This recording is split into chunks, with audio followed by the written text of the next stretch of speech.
Welcome to the deep dive. Today we're getting into Psalms chapter 41. That's right.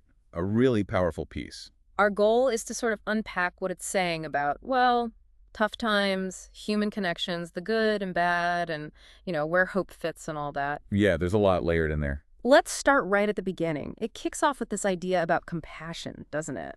It does, and it's quite striking. It says, "Blessed is he who has regard for the weak." It doesn't start with the writer's own problems, but with this principle of caring for others first. Interesting. So it's suggesting that divine favor comes from looking out for the vulnerable, not necessarily from being strong yourself. Exactly. That's the initial setup. And it's not just a vague blessing either. Right. The psalm gets specific. It lists actual benefit. Yeah, tangible things. The Lord delivering them when things get tough, protecting them, keeping them alive, blessing them right there in the land. Uh-huh. And not letting their enemies get the upper hand. Precisely. And it even mentions physical help, sustaining them on their sickbed, restoring them from illness. It's quite comprehensive. So kindness is almost presented as like a form of protection, rooted in that act of compassion. And that's the promise laid out in verses 1 to 3. Okay. But then, well, then things take a turn. The focus shifts dramatically to the speaker's own situation. A really sharp turn. Verse 4 hits you with this very personal, raw cry.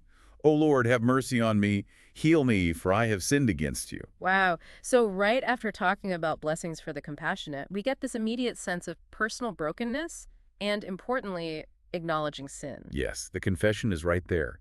They're not claiming perfection while suffering. They're owning their part. And the suffering isn't just illness or guilt, is it? There's external stuff, too. Enemies, betrayal. Oh, definitely.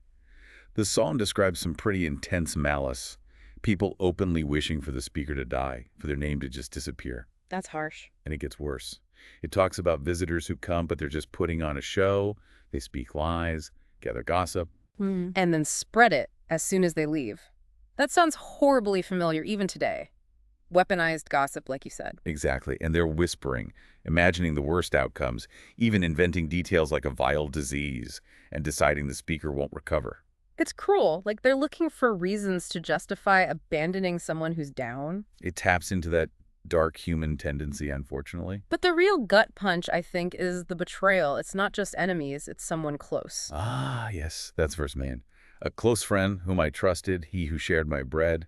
Sharing bread was huge. It meant deep fellowship, loyalty. And this friend, what was the phrase? Lifted up his heel. Yeah, lifted up his heel against me. It's such a visceral image, not just disagreement, but like a kick, a rejection from someone you let into your inner circle, deep betrayal. So you've got illness, guilt, enemy spreading lies, and now a close friend turning.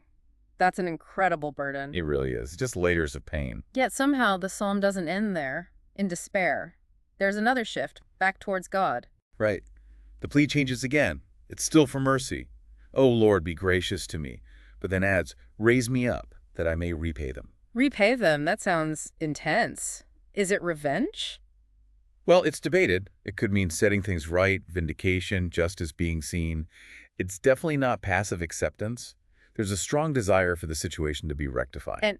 And amidst that plea, there's this emerging confidence, isn't there? Yes, a really powerful statement of faith. "By this, I know that you delight in me. My enemy will not shout in triumph over me." So the fact that the enemy hasn't completely won is seen as proof of God's favor, even in the midst of suffering. That's how the speaker interprets it.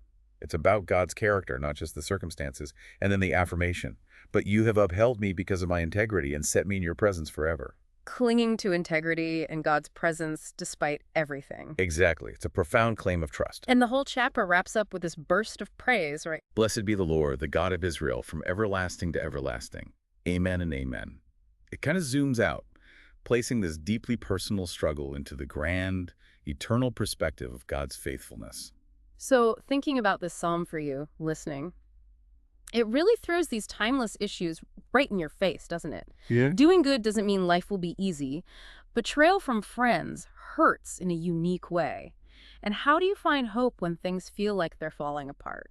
It really makes you consider that complex mix of feelings. The psalmist expresses total vulnerability, real anger, and hurt, but somehow still holding on to trust, onto integrity. Yeah, that mix is so raw. And it leaves us with that question, that final thought to chew on. What does it really mean to repay betrayal or injustice, especially when you're also focused, as the speaker is, on your own integrity?